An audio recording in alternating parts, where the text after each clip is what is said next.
And I'd like to call the meeting to order. Okay. Do we want to start with a Yes, Commissioner Carter, Here. Commissioner Pat Gunkar, yeah?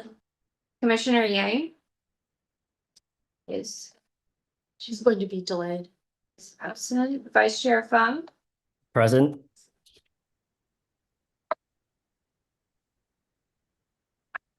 and Chair Hansen. Here. Okay. So, can we move on to approval of the minutes? Does anybody want to make any comments or anything? Can we look at them? Yeah.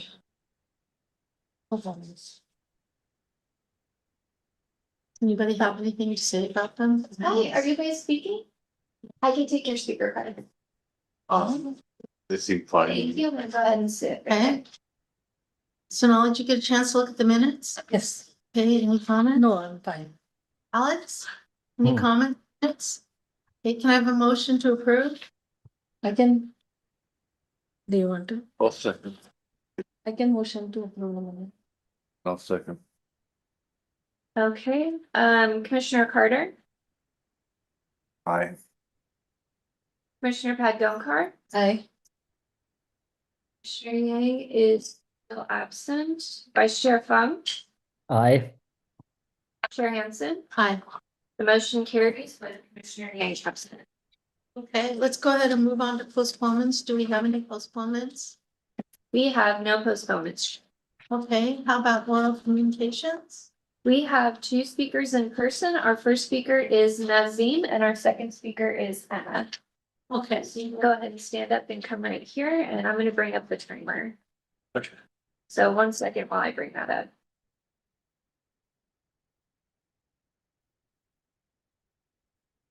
Okay, and go ahead. Hi, my name is Nazim. I actually belong to a Rotary Club of Cupertino.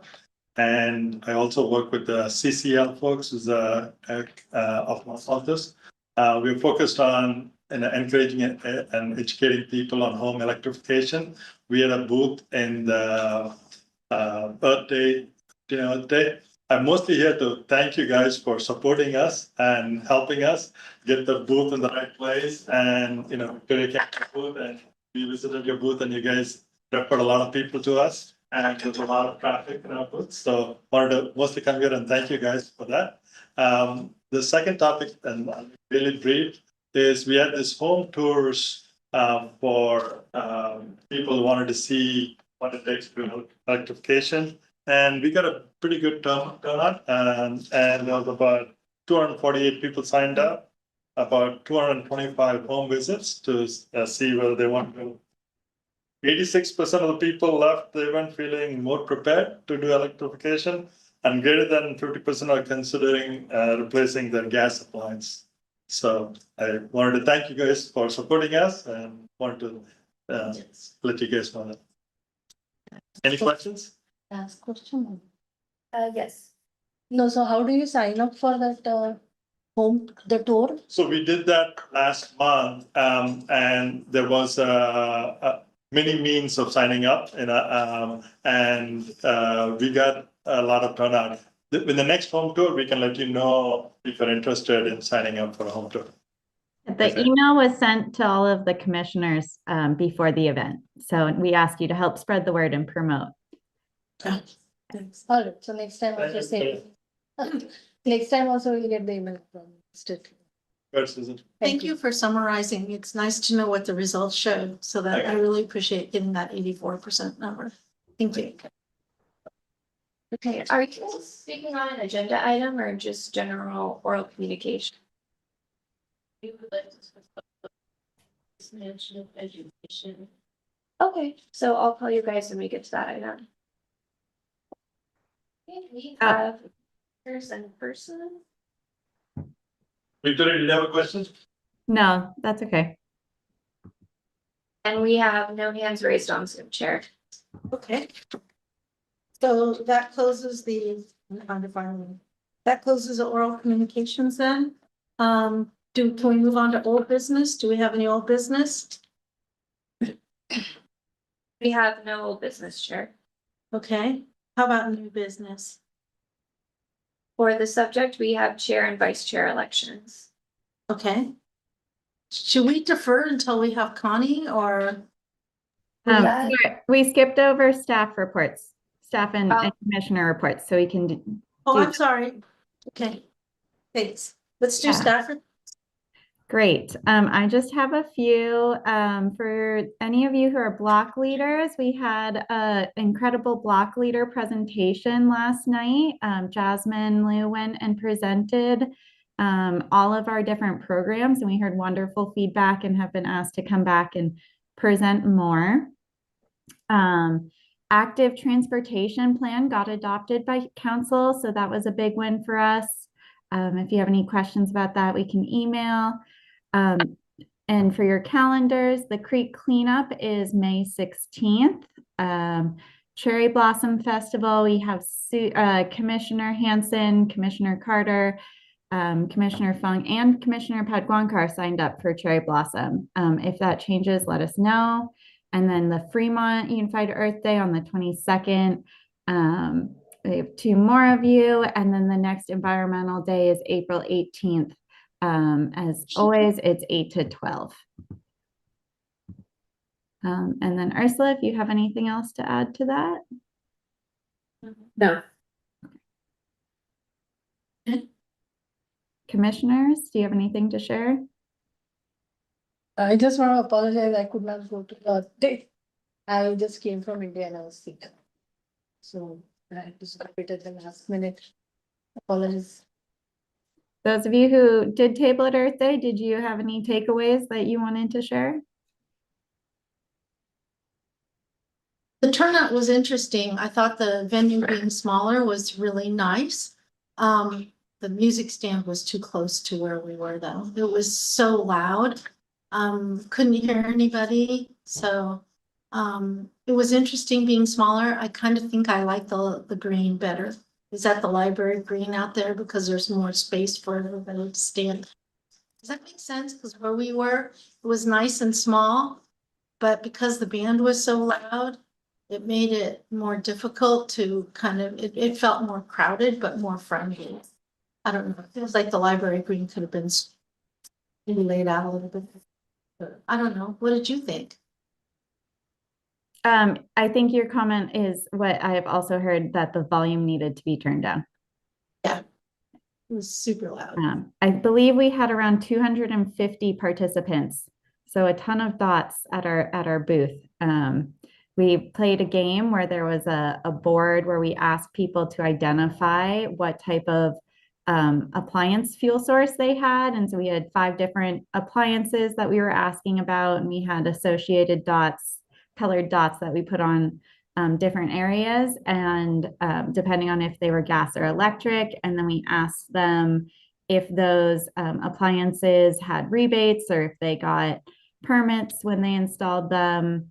So it was an interactive conversation that we had with all of the people and attendees, and then they won a prize. And Jack did a great job trying to manage all of the prize giveaways, because it seemed like that was the big hit, is that we got some really cool prizes this year. But it was pretty much constant. We didn't have, and there was actually a fair amount of people who wanted to do the survey, and the prize was sort of secondary. That was selling things. I was the boosting of the prizes. So it was nice to see that people really wanted to participate in the survey.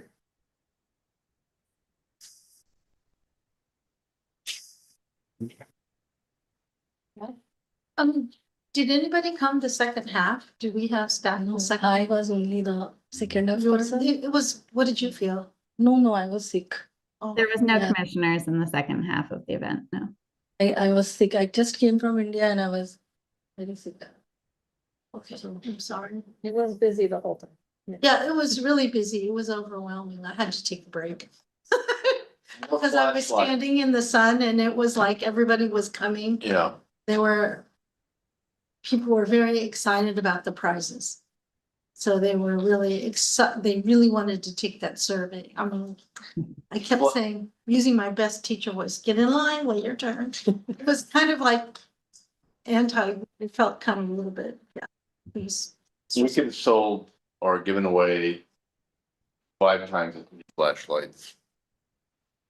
I think those are the first things we ran out of. Yeah, but I think they went over to the safety guys. Was it safety or emergency, the emergency team, right? Tori, The flashlights? yeah, they went over to the emergency. We ran out of the rechargeable ones. And then there was the little push button ones that actually were emergency management and somehow ended up in our bin. Yeah. But the kids like those. Yeah. I actually sold quite a few flappers, even though they're not totally sensitive. They were pretty good. I thought that was a good thing.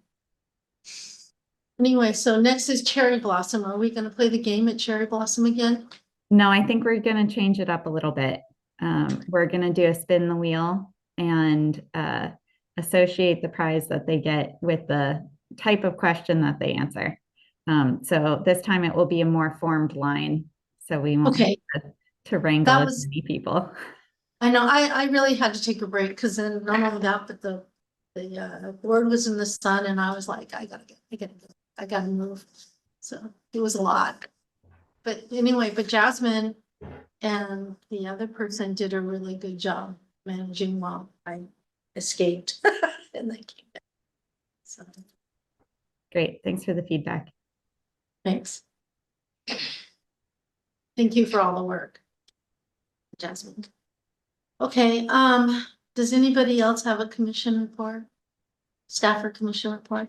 I did go to the mayor's meeting. I'm trying to find my minutes here and I was looking at them and there was just so much information. It's the report from all of the different commissions. And, I think what my takeaway was is that the mayor does a really good job of running that meeting and getting the information out of the commissioners. So she was good at organizing it. People had a fair chance to talk. Everybody gave status on their different commissions. And I think the minutes have been published for that. So. Okay, any questions? Okay, can we move on then to new business? Yes. So chair and vice chair elections, Connie just messaged that she's parking now. So I will do my 1-slide presentation.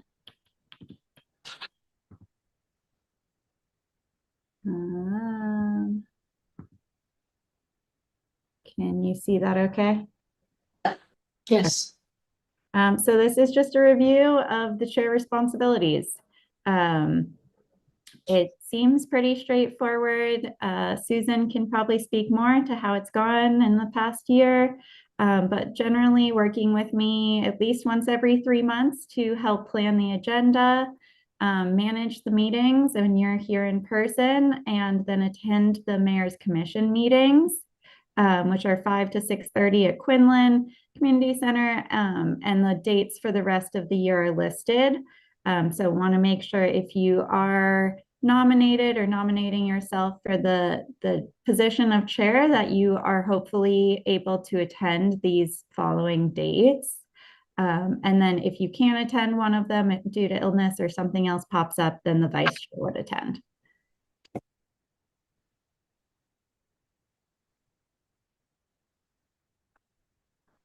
Okay. That concludes my presentation, but I can leave it up if it goes into questions about what the responsibilities are. Any questions? No questions. Okay. Do we want to take nominations? Where do we want to start? Vice chair, chair, where do we want to start? I can nominate. Is Alex interested? We can nominate Alex. Generally, that is what we do, right? I would second that. The vice chair becomes the chair next year. Is Alex there? Yeah, I'm here. It's whatever the commission is happy with. So you are okay with the meeting dates, right? Yeah, those days I can work around, and I appreciate staff for putting this up because I love advanced planning. Okay, Okay, so all right, you second? Yes, I second. Okay. Can we take a roll call? Yes, Commissioner Carter, Aye. Commissioner Pat Gonkar, Aye. Commissioner Yang is still absent, Vice Chair Fung, Abstain. and Chair Hansen. Aye. The motion carries with Vice Chair Fung abstaining and Commissioner Yang absent. All right, I hope Okay, she's, do we wanna go ahead, Alex, and take nominations for vice chair for that? so we have Commissioner Carter and Commissioner Lang. You wanna make a nomination? Could we, she interested? One of you can be, I you have 2 nominate, more years, so, I nominate Jack. okay. I can say. Normally, one nominates the person who isn't here. Are you here? Well, I'm fine with that. Okay, he needs somebody. Although I don't look as good in the suit as he does. Well, yeah, we'll see. Okay, so second, Yes, okay, all in favor, or do we want to take a vote? Congratulations, company, you're here. Oh. Am I? Me? No. No, okay, scare me. Yeah, we are on the vice chair nomination. We are. Thinking or Jack, are you interested or? No, okay. Sorry. No, we're good. I'll be on the side. Okay, let's see, let me vote. Okay, Commissioner Carter, Abstain. Commissioner Hansen, Aye. Commissioner Pat Gonkar, Aye. Commissioner Yang. Aye. Chair Fung, Aye. motion carries with Commissioner Carter abstaining. Lindsay, how do you want to do this since this is remote? Do you want to have a position there? Yeah, Should I? I think Susan, it would be best if you could take care of the rest of this meeting since I'm participating virtually. It just makes everything smoother for staff. Okay, that's fine. Or vice chair. Carter. You want to sit here? No, fine, you know, we. Fine. All right, all right. You should finish the meeting. Yeah. No, you're supposed to switch chair. We Okay. haven't had the inauguration yet. All right, so got new chair, vice chair. So then the next one is to receive a presentation and provide input on the development of the proposed fiscal year 2026-2027 capital improvement programs and a 5-year plan related to sustainability projects. Is that Ursula or Chad? Oh, Michael is here. all right, Improvement Program Hi. Manager. thank you. Sorry, Victoria, you're sharing your screen? Okay. Good afternoon. Hi. Commissioners. I'm Susan Michael. I'm the CIP manager, and as you figured out, Director Chad Mosley, Public Works behind me for support. If we have questions, and so I'm here to give a report basically on the status of CIP. In March, we went to council to go over new projects. But I'm using this as a check-in to just let you know where we are with the sustainability projects, for current projects and what's being proposed in the next 5 years. So, after the title page, we have this, this is just a tickler to say there is a page on the city website under Public Works that has a bunch of CIP information. You can see the tab for projects. We put updates there on various projects when they occur. And there's a bunch of other resources, so do look at that once in a while if you have questions, and of course, feel free to reach out. Next page, please. We have, this is the list of the current projects prior to the proposal for fiscal year 26-27. So the colors are the different types of projects. The yellow gold is the facilities projects. Green are the parks projects. Orange are the streets and infrastructure projects. Blue are the transportation bike ped projects.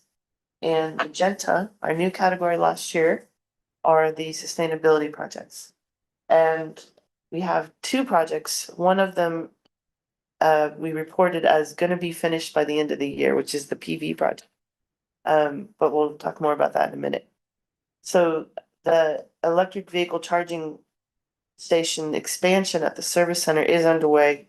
We've gone out for bid and we're trying to sign up a contractor for that project. So we're making progress. Next page, please. We also reported to council at that meeting that the LED project was complete. Basically took all of the existing cities streetlights and the ones that weren't LED, we converted them to LED. Is a big project, thousands of lights. So that's done finally. And I think on the next page, we also. Next page, please, Lori. We also reported that the PV project was nearly complete and yeah, I think that I can give him more of an update on that too. Is the next page? Can you go to the next page for me? Yeah, so I have a picture of each of the sites. We did solar panels on the roof of Community Hall. We put in carports at Sports Center, and we also are doing a carport in the parking lot at outside Quinlan. If I did that the right direction. So the Sports Center and Community Hall are almost done. Both of them have, like, the scaffolding needs to be removed at Community Hall. And the Sports Center is, can you go back? Thanks. The Sports Center, the carport, it's a big project, actually. There's a lot of solar panels, and I think it's turned out really well.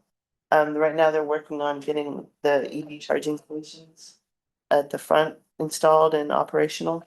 So, as far as we know, we've met all of the whole reason to do the project now is to meet the NEEM 2 requirements from PG&E, so we get a higher rate of return when we sell back electricity.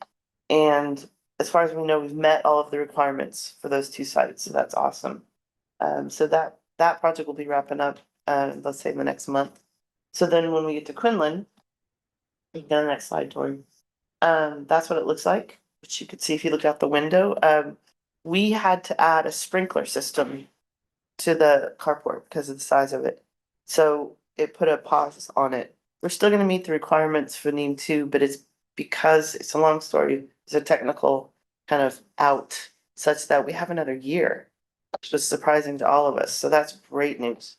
What you'll see when the PV project, the carport goes up, we made this one taller than we did at Sports Center so that we can get food trucks underneath it and keep the festival activities that happen here at the park going.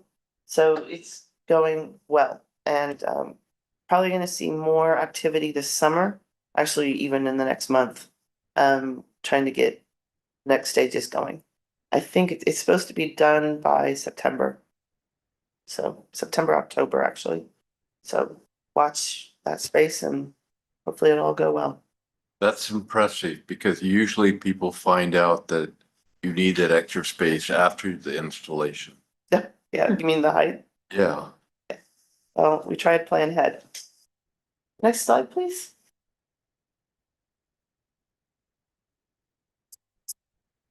So the CIP, I wanted to show the list of projects that are proposed this year for the CIP overall. There's 4 new projects and 2 projects that we're asking for additional funding for. The first 2 are the ones we're asking for additional funding. It's the facilities condition assessment. It's ongoing improvement of our facilities. We had a report that showed they're very deficient years ago. And this is working on things like roofs and fire alarm systems. We're getting towards the end of the highest priority projects, so that's good. We're making progress. And the City Hall Index, we're putting $5 million in the budget. I know that it's going to be approximately $8 million project. We already had $3 million in place, so we wanted to hold the other $5 million while we're hoping to get the contractor's pricing sometime this fall. The 4 new projects, 2, 3, 4, 5. Bless residents. This came after the March presentation. There's a house that's over by Blue Pheasant. So if you're looking at the Blackberry Farm Golf Course, Blue Pheasant, to your right, there's that house. The city owns that. So the proposal is to tear the house down and put in native planting, keep it real simple. So we're working on what is that going to cost? The council asked us to add it to the list. The golf course, pro shop needs a renovation badly, so we've been asked to put that in here. The sports center courts need resurfacing. That's also become a CIP project because it has some engineering. And we have so the ramp at Stevens Creek Boulevard where you get onto northbound 85. That intersection needs improvements. It's difficult to cross as a pedestrian or bike. And so the Westport development said that they would do the work, but then they got hung up in permitting with Valley Water, Caltrans, sorry, water. So they asked if we would take over the project. So there's been funding that's been given to us by the developers as an in lieu fee. And that's what we're using for this project to move forward, and council approved to move forward with the work as we would. And then we're also working on Memorial Park pickleball, adding sound panels. We have to actually rebuild the fence somehow, structurally support it in order to add things. That's on here. Next page. So the 5-year plan is those projects in the first year. The next year, we're gonna ask for the last project that's the highest priority in the facilities projects, which is the fire alarm system at the library. That's a $1.3 million project. And then we'll also resume funding the ADA work and outfalls repairs, both very important infrastructure improvements that are required. And those will continue for all 4 years. And we're hoping to work on the Blackberry Farm Golf Course. The irrigation system needs to be basically replaced. So that is meant for year 3. And right now we've put park shade structures on the last 2 years. We'll see what happens. The 5-year plan is our best guess at what's upcoming. There's 2 things to highlight. One is that things come up that we didn't see coming, like the sports center courts resurfacing. The people that run the courts knew that it needed to happen. We didn't see it as a CIP project, so it wasn't on our radar. So that kind of thing happens as we develop 5-year plans. Secondly, it's important to note that the CIP typically has $2 million every year. That's our budget, the figure that city has said, this is your working number. And so we try to stay within that budget. And as you can imagine, with things being expensive, our focus is always going to be health and safety, very unglamorous projects like just the streets, sidewalks right away, keeping bridges from falling down, the infrastructure. So that is where the focus is. And then other priorities come from council and community. And, if you obviously see something happening in a building that's needs repair, we get in there. But that's our next steps. So if you want to go to the next page, Tori. Thank you. So we were also, it's not that, even though there were no magenta projects on that list, we're definitely working on sustainability as a focus for projects.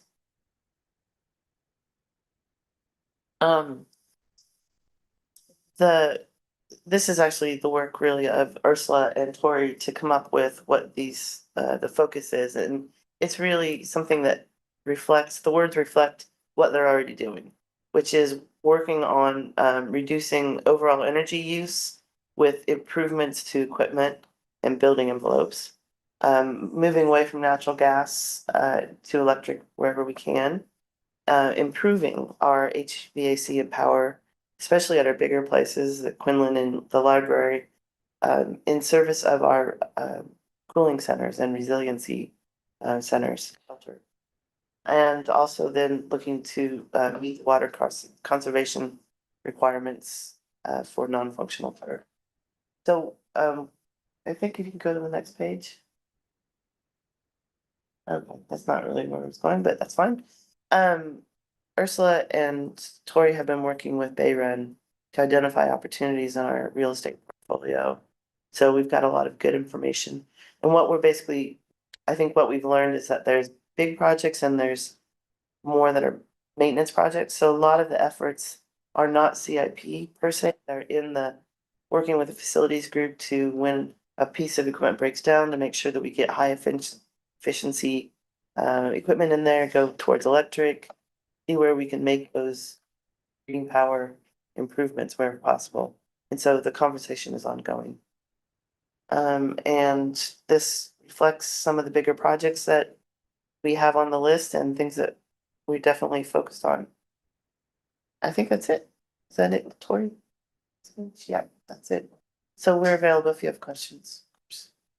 I think at the end of the thing, you made a comment, but I was looking at all the projects and it looks like they all should have some piece that's sustainability focused, like the bike lanes and just the overall movement to a more sustainable city. That's what it looks like, not just the magenta piece, but Right. there's like the sub piece in there. And then you said you needed sprinklers at the parking. It said, can you explain that? Because they're so big, you needed sprinklers. Do they overheat? It is, no, it is because you're creating a shaded structure that's 5,000 square feet or bigger. And it is over 5,000 square feet. It's So for where do you fires. use the sprinklers? Fire sprinkler, Oh, fire, okay. not, yeah, not watering the greens, no, fire, Attached to the actual structure then? yeah, Wow, actually focused up. It's a building code requirement. okay. Commissioner Hanson, have a lawn on your car, Don't I have what? turf on your car? No. Doesn't need to be water. Okay, Commissioner So when do we have, questions, clarifying questions? that's now, right? Yeah. And then I have one more question. It has to do with the pickleball courts. You were talking about soundproofing. And I mean, there's ways to soundproof. You can put up barriers, you can change the surface, like they did along 85 and change the actual surface of the court, change the surface of the racket. Do we require that if they're gonna play, that they use quiet rackets? I I can probably talk to that a There you little bit. We currently have kind of a request that after certain hours and before certain hours, they use what they call quiet pickleball, tools. Yeah, But the folks that are playing on the court have, some have switched over. They're starting to switch back because they don't like the way they play. So we've heard complaints from some of the folks using pickleball that the quiet equipment doesn't play the same as the home. okay, it's just. I know the surface can change though, right? I mean, I'm really impressed with how it sounds, right? Yeah, and I think most of the sound with pickleball isn't necessarily the ball hitting the surface, it's Connecting with the racket, all right. the smack of the paddles. And yes, there's quiet pickleball paddles, but I have heard that they don't play the same. I can't guarantee it, I don't play pickleball. Thanks. Alex, You have a question? Alex. Oh, Alex. Thank you, Susan, and thank you, staff, for putting this presentation together. In the staff report, it is mentioned that the city is part of a regional coalition of several jurisdictions working together to secure grant funding for resilience centers upgrades. I'm just kind of curious to see, is there a timeline on like these grant funding? And yeah, I'm just kind of curious on that front. Sure, I can speak to that. We are forming a coalition. We're bringing the memorandum of agreement to council hopefully in June. It's San Jose, Sunnyvale, Mountain View, Cupertino. I might be leaving someone out. We're small, but the MOA allows room for growth, but there's a lot of the climate bond money that's making its way into grant funding. We were kind of excited about a couple opportunities, then found it wasn't gonna be quite right, and then maybe we're gonna pivot over to planning. So we're still in sort of looking at which ones we might go for, but all across the county, jurisdictions are in a similar boat of trying to get their resiliency, their facilities, more resilient and ready to deal with heat and cold and air quality and things. So that's the focus of the group. So it's sort of in the getting ready to get ready stage. Got it. Thank you. And one more clarifying question, since there are no sustainability colored category projects for the upcoming fiscal year. In this case, this is more of like a receive and file for the commission, right? There's no direction that is okay. I see Tori nodding her head. All right, okay. Sounds good. Thank you. Jack? Okay, I noticed that when I was reading through the stuff earlier, that Quinlan uses about 30% of the natural gas usage for the city. The city facilities. Yeah. Or you can probably speak to that best. Corey's our utility Enabler. enabler.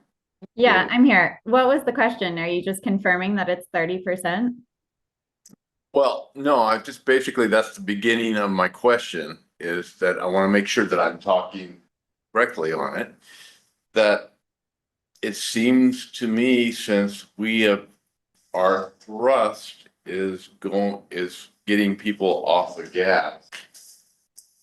That us, the city, needs not having something to address that is a little striking. And then the secondary question is, I thought when we were talking about electrification, the library was not our territory because it's county.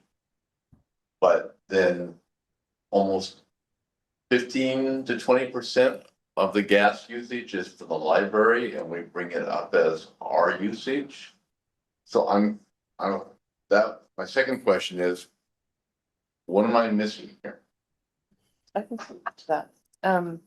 So Quinlan and the library both to electrify, it's roughly estimated $1 million projects each.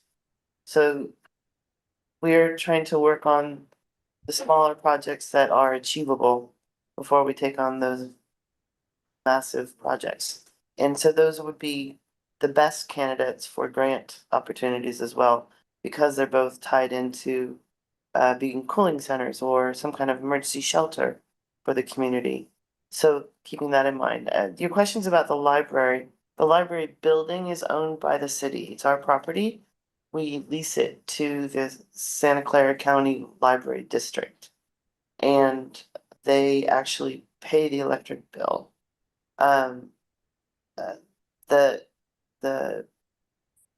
The cooling center is a directive from Santa Clara County Emergency Management. And so all three entities have an interest, if you will, in making the cooling center and emergency shelters aspects of those buildings better. That's part of why the coalition that Ursula was speaking of is so important. Yeah. There's a lot of opportunity there, but there is some complication as to who benefits the most from that. Well, if I was a county library, and I'm paying electrical bill, I wouldn't want it to be converted to electric heating.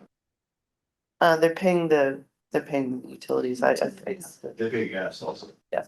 Okay, for the gas, well, okay. Yeah. Okay, so it's not a financial issue in terms of the gas payment. It's more of the philosophical, getting the carbon usage down. No, Library. they had presentation last year, right? How much we will save if we change. No, I understand that. So that the finance. installation. I'm just trying to understand, when I'm reading these things. Yeah. It doesn't make. Okay, so basically what you're saying is, Women's Center, we're looking for grants. For both of them, actually, both the library and Quinlan. The library is both who's the owner, who would benefit. That is a three-part answer for the library. For Quinlan, it is mostly that the Cupertino would benefit, more straightforward. Okay, and for the Quinlan, would that also tie into the lifetime of the current system? Like if we start having failures, are we going to just fix them, or, I mean, replace gas with gas, or are we? We answer that question on a daily basis. I don't know if you want to answer that I can question. answer that. For equipment, we did actually have a failure last year and we just replaced the gas for gas because to switch over to electric in this was about 4 to 5 times the cost of repairing the existing, the coolers. So we evaluate each one of these. Our intention is to switch to electric when possible, but if it's cost prohibitive, we potentially stick with the same facility, right? We're fixing something and we want to do it in a manner that's efficient and cost effective. All that aside, I think we're gonna get to a point where having gas parts fixed is not reasonable because they don't exist anymore, and we'll be looking at transitioning to electric. Well, see, I go to the fairs and with this badge on and have to tell people, you should be switching over now. And so, but we're not, I mean, I'm just basically, it's a conflict of things that I have to deal with. Now, we are trying to shift over where possible. We've had a couple of units go out at the sports center that were gas units, and in that situation, you've got a choice. They're about equal, gas or electric. So as those go bad, we replace them with electric, or at least that's our intentions. Okay. This to replace the AC unit or AC here was, I think, $1.6 or $1.7 million, and we could replace the broken piece of equipment for $300,000. And it needed to get done as fast as possible. So we didn't have time to find grants to replace it, so let's fix it. So that's what it was. Okay. So Okay, those are just things that they stood out. we are a little shift. We're segueing into conversation, so I just wanted to make sure there's no other questions and then go to public comment real quick. Susan? That's it, yeah. One comment. You have a comment? So basically, whenever we are doing this CIP projects, we do some kind of sustainability analysis, like are we using the right material, are we disposing? Like, is there a To be honest, it depends on the project. The tennis courts resurfacing, there's only so much you can do there. For example, but the annex project that we're working on, that is code mandated that you have to do a certain amount of sustainable efforts and make sure you're hitting your efficiency goals, and that is built into the project. So I think one of the keys there is making sure you have professionals working for the city that have that know how to initiate those conversations, know what questions to ask, and you do. So I just point of clarification, Chad, when you talk about moving systems, are you talking about it like a full HVAC system or like putting in mini splits where it makes sense? Because like, what is that? The social room would do really well to have a mini split in it, right? My understanding when that was evaluated, we had to place not just equipment on the roof, also all of the, I won't say venting, but and I'm not an HVAC guy, so don't hold me to this, but like all of the internal systems as well. So it wasn't just a simple, we have to replace the chiller that's broken, everything's fine. No, we had to replace everything. Right, that's why I was saying, just do localized mini split in the rooms that you wanted. But that's Still needed to fix the mess, yeah. chiller, so it was, that needed to be fixed. We would have mini splits in every room. Mhm. That would have been potentially cost prohibitive. So now we're doing it for every room, and then the additional effort. We are evaluating structures when something goes bad and how can we make it better? And then we look at, is it cost prohibitive? Do we have a limited budget? I can't just every time we have an HVAC system go down, replace it with electric, because we'd be down about $9 million in the last 3 years. Instead, we've done it for a month. Budget thing. Okay. Can we move on? We have comments? Any other public comment or? Okay, We have no speakers. all right, let's go ahead and move on then. The form of sustainability subcommittee for waste diversion education training program. We'll go ahead and move on to that. Great, that's back to me. Okay, so we are back to this topic about forming a subcommittee. Staff have worked hard on coming up with some structure that I think will be great for the participation of the subcommittee. Internally, we have been calling it Waste Warriors, but one of the things to do for the subcommittee is to help rebrand it. So pardon me as I call it that, that's just a placeholder name. So this program, Waste Warriors, would essentially be to a training and education program. So this is a measure that's in our cap already.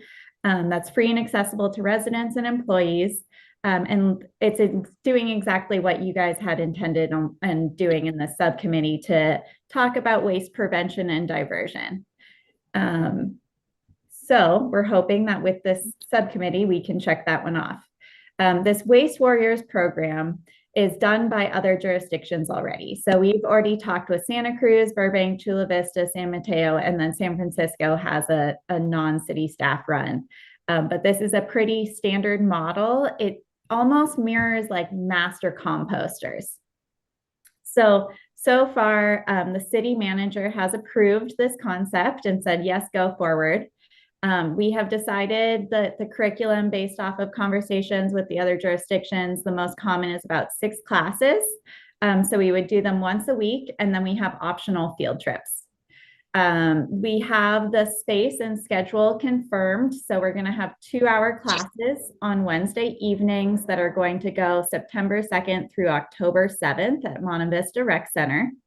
And we have some speakers have agreed to help participate, including Recology HHW program. And then we have some pending tour locations and an organics processing facility and maybe Smart Station, depending on their construction and timing of it. So we're hoping that this subcommittee will work with us. And so that would be 2 members who will help attend at least 2 planning meetings. And we have some rough dates based off of our timeline to keep our progress going forward. So the 2nd week of May and the 2nd week of June would be those planning meetings. And then attend at least 3 of these program meetings. So that was the dates that I was saying, the Wednesday nights. And then we would come back and those 2 commissioners would provide an update at our regular meeting in October. So just shortly after the program concluded. And so what is this subcommittee hoping to do?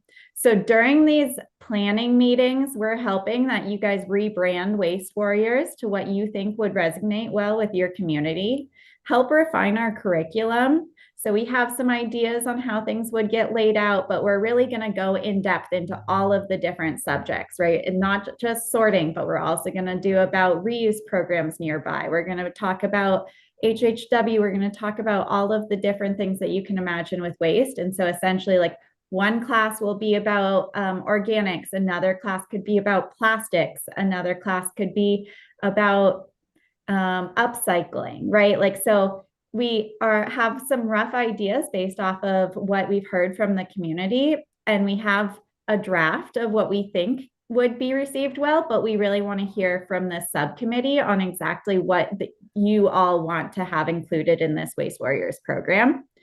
And then another topic that we are hoping to help you get is, how do we choose who gets to participate? Right now, we're gonna do a pilot year of 20 slots, 20 participants in this cohort or in this Waste Warriors program. And we're trying to figure out, well, if we get 30 applicants, how do we decide?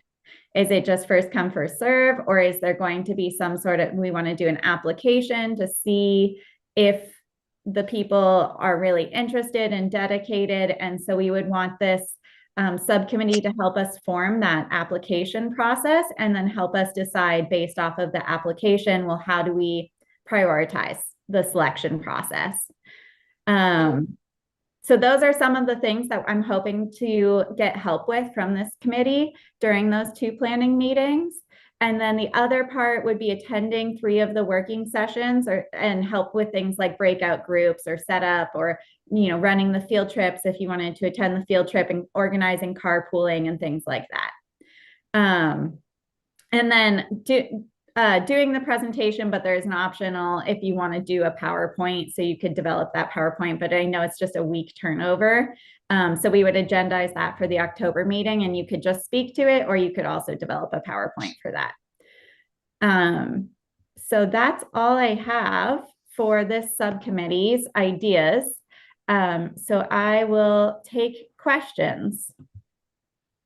Corey, can you go back to the dates of the meetings? Yes, sorry. I'm just checking my calendar. How that lines up. And are these in person or remote?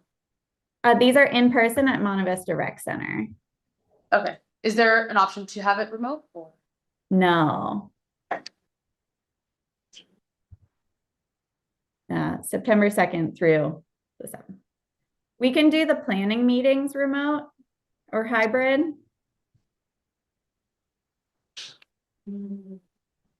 Which one are the planning meetings? Oh, the top secret, right? Yeah. One in May, one in June, I think. Okay. One of the. And then the 2 members, part of the subcommittee would choose between the 11th, 12th, or 13th of May? Or is it?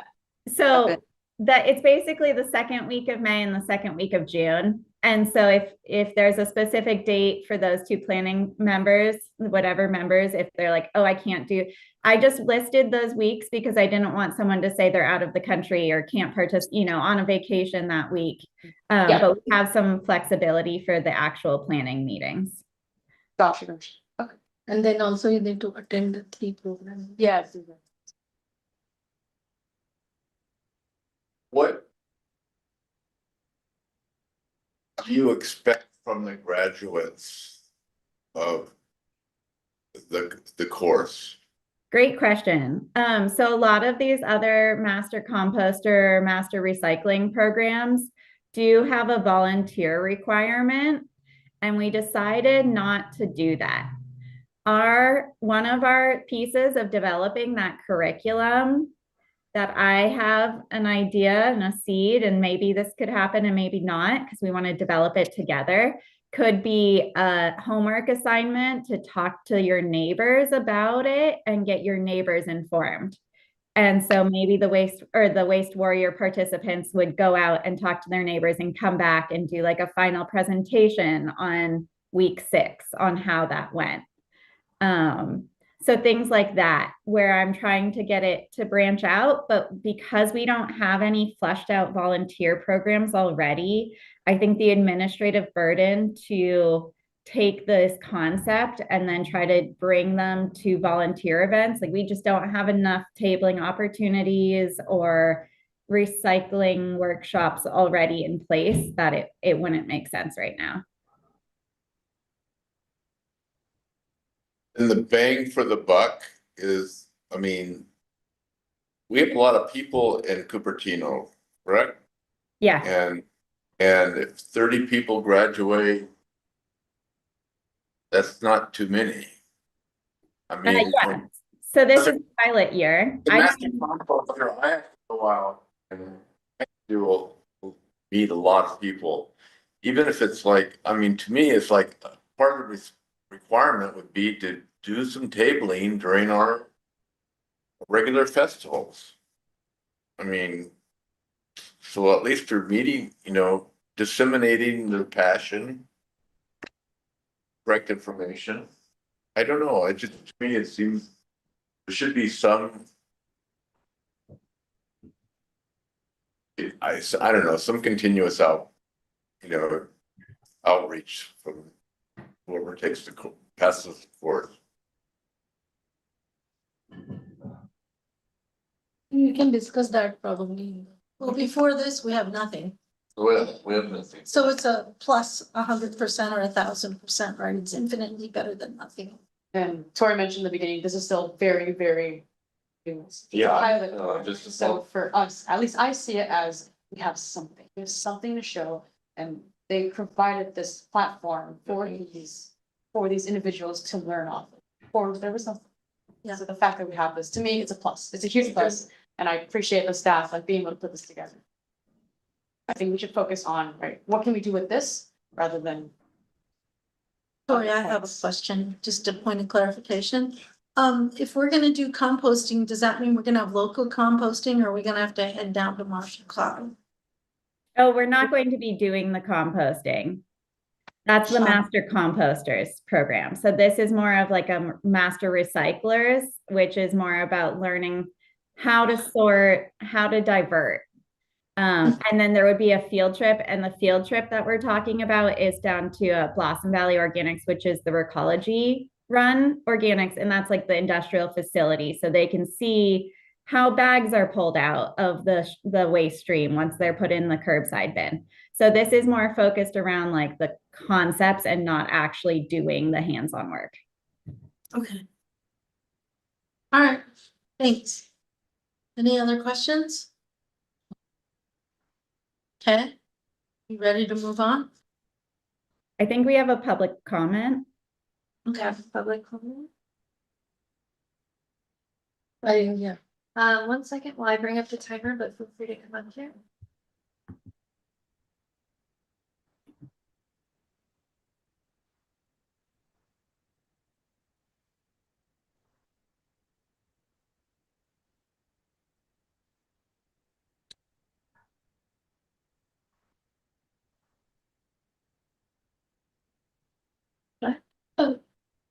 So we think this stuff is a great idea, and we would like to discuss some community opinions revolving around Cupertino's waste management education.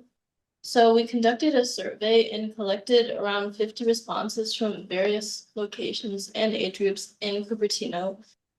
And so according to our data, 41% of surveyors claimed that they had never received any education on recycling and composting.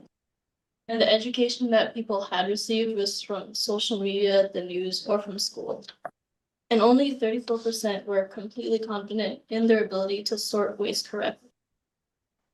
People struggled to differentiate between different types of waste, including plastic waste, glass bottles, and just food containers. So basically, they were unsure of how to differentiate between recycling and composting waste. Moreover, 48% said that they don't compost food waste because they didn't know how to and didn't have the resources to understand how to. And many said that proper waste sorting was difficult due to lack of clear labels. Just didn't know. And so majority of people throw their waste that they're unsure of in the trash, due to improper waste disposal and ultimately more cost for the city to sort and collect this waste, which leads to increased health hazards and environmental problems. So we believe that more education will lead to more recycling and composting, ultimately better for the environment. So we asked people what their suggestions were for how to improve waste management. Some suggestions which match up with the subcommittee's plans. People advocated for waste management events and workshops for residents, especially new ones, as well as training local business owners and staff on sorting waste. They also strongly advocated for more descriptive waste bins with clear labels and examples, and ultimately just more messages from the city, including flyers and brochures, and more constant communication and resources provided, including like information on their website, social media, news, free seminars, and more newsletters and better email communication. Thank you. Yeah. Thank you. We have no remaining speakers. Okay, do we want to appoint somebody? Alex, do we want to appoint two people? I am interested. I mean, it sounds like Connie also seems to be interested from her questions, but I would defer that to her. Yeah, I'm interested. Yeah, I am also interested. Okay, so we need a motion and a second. Okay, any motion? I move to appoint Connie Insinali as the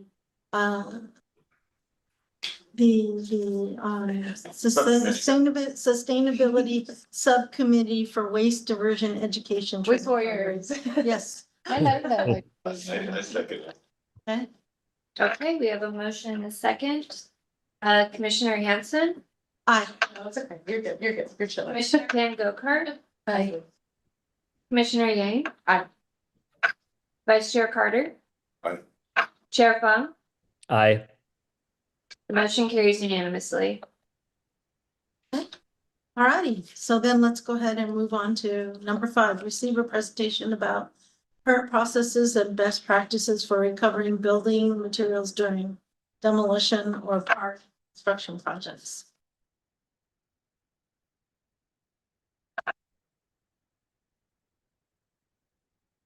That's me. So, thanks. Next slide, Tori. So this issue of deconstruction is in the climate action plan.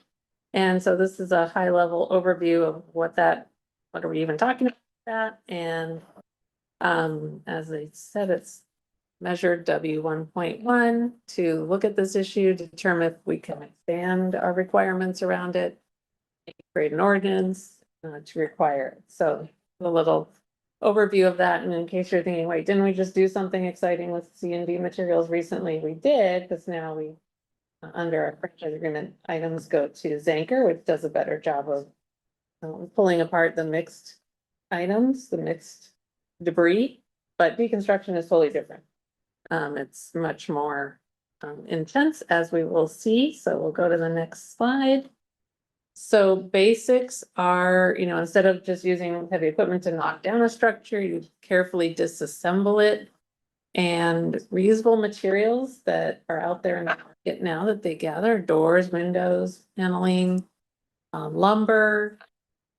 This is more an example of just things they pulled out, built-in shelves, toilets still in good shape, mantle, fireplace mantle, heating ducts can be recovered.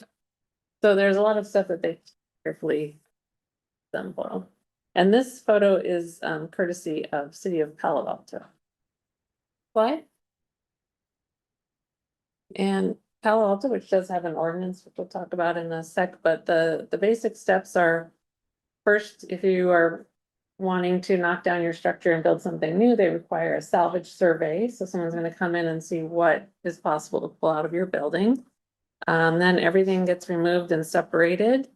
There's a certification process, and then to take those materials to approved facilities.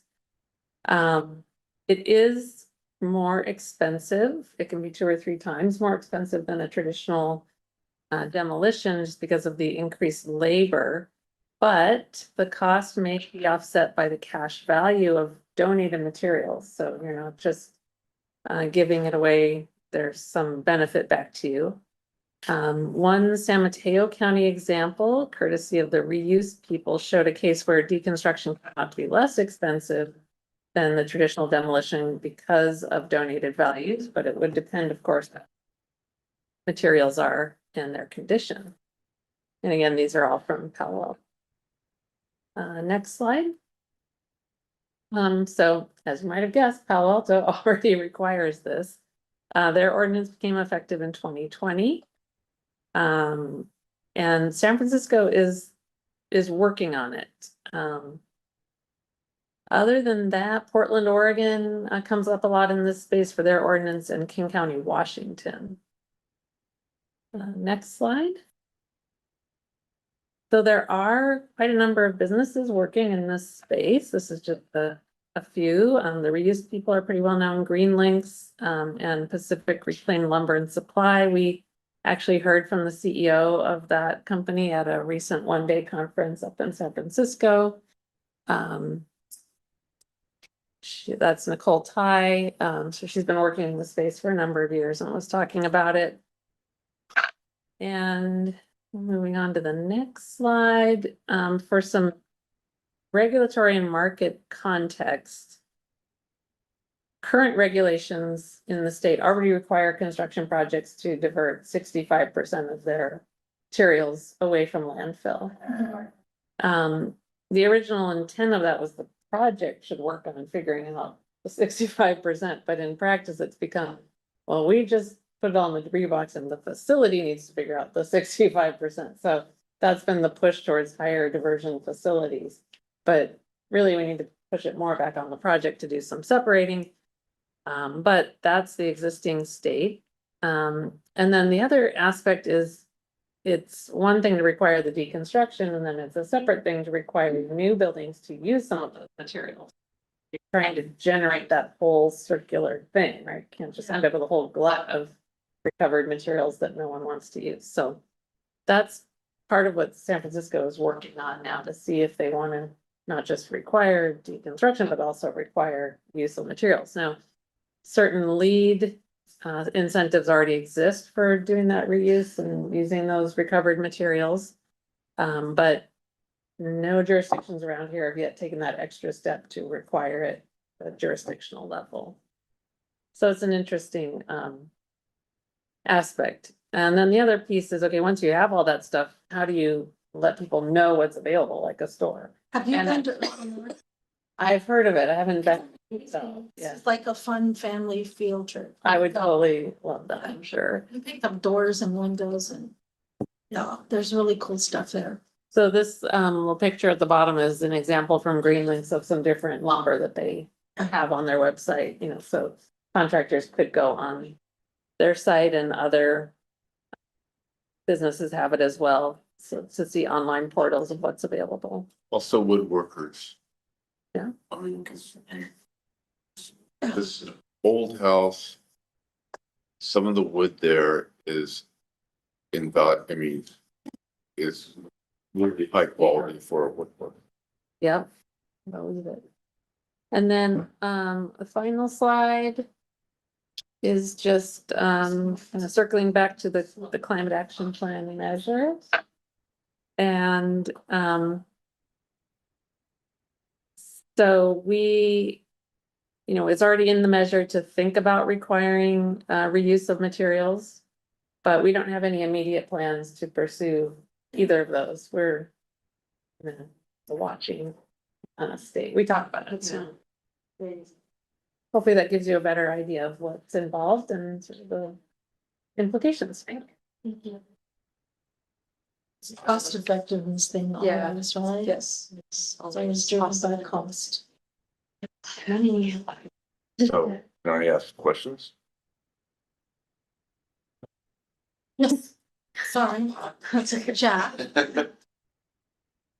So is it, to me, it would seem to me that if we had the requirement for doing the deconstruction, that we would have a contracted specialist or an in-house specialist go out and determine, is this worth it? Because, I mean, we had an old farmhouse down the end of our street that they just came in and destroyed, right? That would have been a great reconstruction project.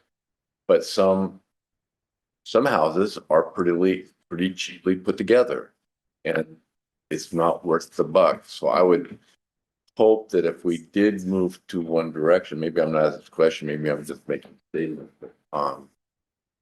that we would be able to not force people into a loss situation. But at the same time, I am totally bullish on the deconstruction, but only when it makes sense. No, I appreciate that. So- Angle. So basically, the salvage person will come take a look at what can be salvaged, right? And then who's paying you? Is one of those companies who are paying you? Or? For the materials that are Uh-huh. recovered. it sounded more like it's maybe a tax write-off kind of situation. The cities. Or, no, it would be the individual, the property owner who's doing the construction. No, I'm confused. So when we did our house, right? So our house was very old and we pretty much demoed it. And they were like all the materials, our contractor just got this huge truck, put everything in the truck and dumped it, and we all don't know where. This is like 15 years ago, 10 years ago, 10, 12 years ago. We don't even know where he put it. Yeah. Did not go to. That's not the way they're doing it now. So Yeah. I just recently went to one in Redwood City. We salvaged a Dutch door. So we had to pull it off the framing material, pull it off the hinges and put it in the truck. We paid the recycler and then he said he was going to continue to demolish.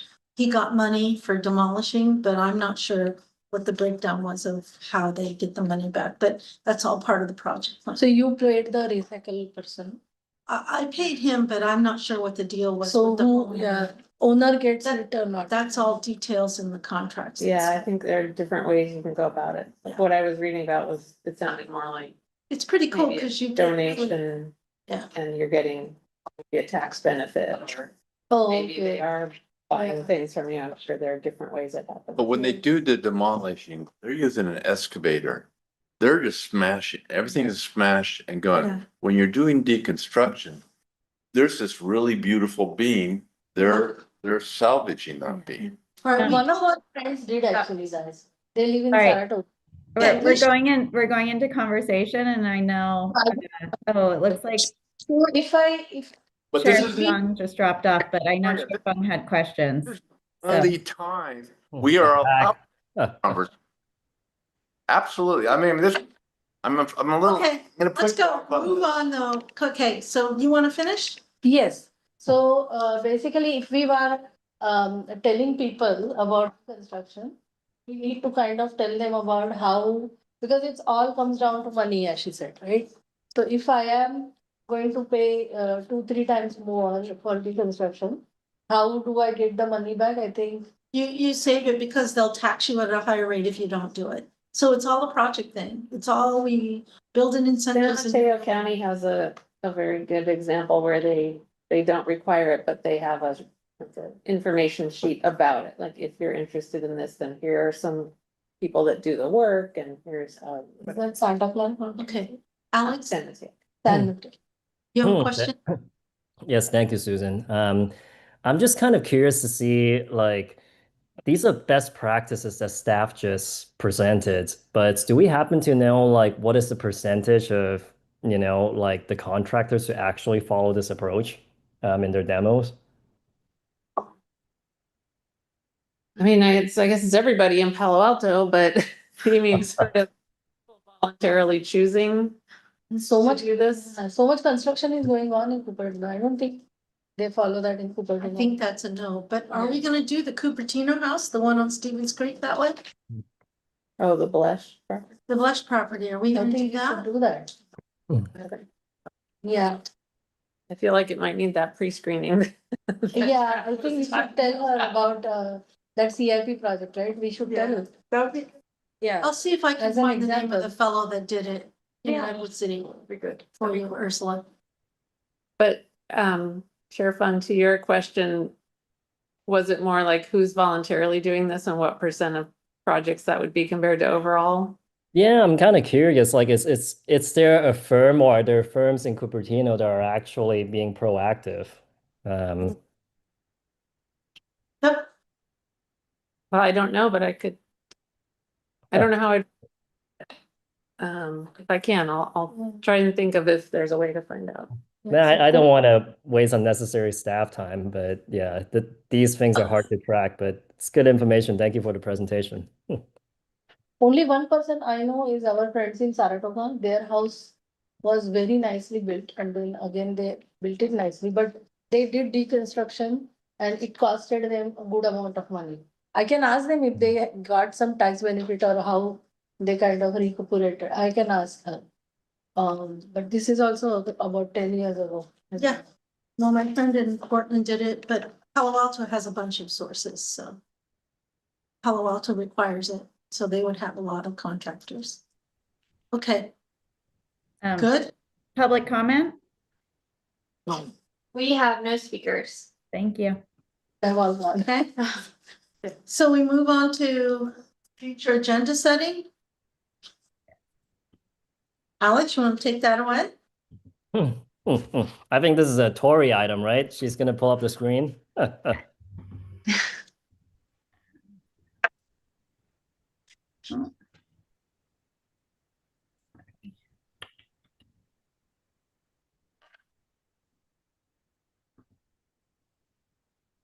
Okay, let me.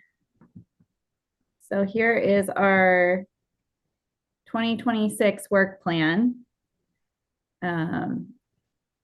We have another 7 items. So we just crossed off construction and demolition study. The single-use plastics got removed because we're waiting for our consultant to finalize their report, but that is on its way. July, we'll talk about the building permit streamlining and how that's going. And then if we're done with the greenhouse gas inventory, we'll have Rincon come and present to that. And then October, we've added the subcommittee doing a presentation and talking with local contractors, realtors, HOA, and sharing information with staff. And then the urban forest management plan and water conservation policies, if there's updates for this year for this. Have a full year. It's like, Okay, It's a full year. If there is anything else that you wanted to add or remove, it takes 2 people. anybody want to add something? Anybody want to remove? I'm okay. I'm okay. Good. Good. Okay. All right. Anything else for the good of the order? Can we call the meeting? All right.